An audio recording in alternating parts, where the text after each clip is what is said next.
Matthew, 4-0 defeat here at the Glentoran. Give us your thoughts. Thought we... I know it was 4-0. I genuinely think we done well. They're a good team. Look, we came with a game plan. We felt we had to try and frustrate them, be solid, and we pretty much did that until a wonder goal from Rory Donnelly broke the deadlock. Second half, obviously, we had a little, a change of game plan a wee bit where we felt we need to be a bit more expansive. We need to get into the, get back into the game. So we were disappointed to concede the second goal.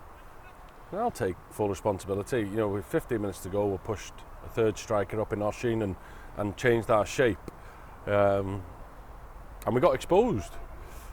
You can die waiting, can't you? So I just thought if we could maybe try and penetrate them, we'd get something, but they exposed us in the wide area and put a good cross in, and it was a good header. And then the fourth goal was I think Adam Sally was unlucky. He's worked ever so hard, got back, won a tackle and a trick ricocheted, and Andy Mitchell's whip one in from 25 yards. And sometimes in football, in life, you just have to hold your hands up some weeks and say they're better than us, and understand where we are and where they are in terms of their journey and our journey. And I can genuinely hold my hands up. I went in and I was proud of them for the work that they've done today, because it's not easy to do what I asked them to do, pretty much sacrifice everything just to track runners and defend and block things. And without being disrespectful, we're playing with a back four that wouldn't be our back four. Not an excuse. I'm giving them credit for that. Barney's come in there at 5 minutes notice with Adam pulling up in the warm-up. We're asking Adam to play on one leg over the last month because Paul's out, and we've moved Greg inside, and I thought he was super, and I thought Barney was super, and the 4-0 scoreline looks terrible. For Bucky to come in for his debut, concede 4 and didn't put a foot wrong. They were some of the best goals you'll see against us, certainly the first and the last. Jacob with a dead leg still from Tuesday that he conceded prior to their 2 goals, and maybe then that tells us something what happened on Tuesday, because the dead leg, did that stop him coming for the first goal? It's all easy said now after the event.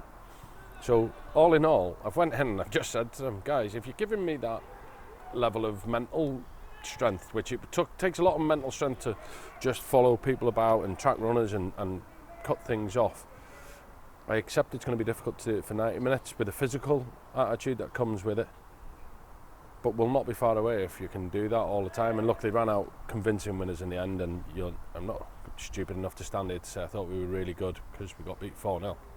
What I can say is individually, to a man, I thought our players gave everything they had today, and it wasn't enough. That's some weeks you're just going to have to accept it's not enough because you're playing against a team that's better than you. Thoughts on the first half? It felt like Portland didn't want the first half to end. They were coming more into the game and they were getting more on the ball in the first half. Yeah, like I say, people just think that we just turn up and play. We work on things, we explain things, we set up patterns and recreate things that we think Glentoran are going to do so we can be organised. And we get to certain periods in the half where we think, right, all right, but it turned out it was just after they scored where we felt, right, now I think we can start getting on it. And they scored after we'd just had probably a good passage of play going forward. And then, we started trying to move the ball about, and I thought, look, we know that they can do it. We just have to have that belief that we can sustain it over 90 minutes or, sometimes we might not be able to dominate the ball for 45 minutes, but if we can dominate for 10 minutes, can we make it count in them 10 minutes, and that doesn't mean we have to be gung-ho. What we have to do is make sure that we're getting a foot on the ball to relieve pressure for the defenders as well. I think the story of the game on our side is probably the injury-ravaged defence. With no doubt. And I wouldn't be disrespectful to Greg and to Nathan, Barney and to Ben and come out and say that because I thought they were super. But I would like to see if we had, people in different positions, would we cope a little bit better? But for Barney to come in, that's his first game at centre half for us. He's always obviously played in midfield. I thought he'd done really well. I thought Greg and him done well. They're a good team. They're athletic. They're good in the air, and as stupid as it sounds, we dealt with them pretty much as best as we could, but beaten by some smashing goals. Lauren on Tuesday night then, we'll back to Summer Park. Yeah. Back then, it's a quick turnaround this, and I know it's a holiday weekend and whatever else, but it's no holiday for these boys. They'll get a break, hopefully. They get a break at the end of, through June, depending on when next season starts, but they can't afford really no enjoyment.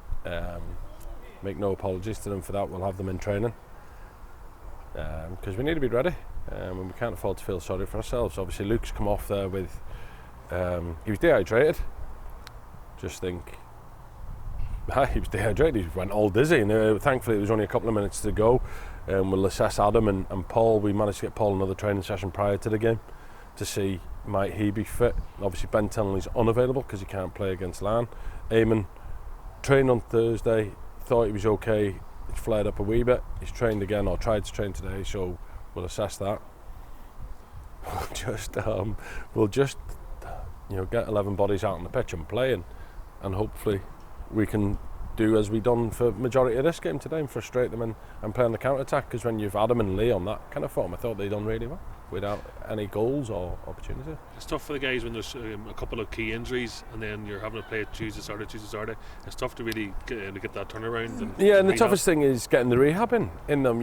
It's because I would never make somebody play if they're injured or they're in pain as best as I could, but sometimes needs must, and the fact is Chris isn't getting enough time to get hands on with them to repair or recover what the actual injuries are. So look, it gives somebody else a game, pretty much, but flip me, it is hard for them, and I suppose myself and Dave, they don't really get much sympathy offers in the dressing room, so publicly I'll say, I know it's tough, boys, but please just suck it up and put your bodies on the line, and you never know, we may have to play 2 centre forwards at the back on Tuesday, because if any of them boys are any knocks, I don't know what we'll do.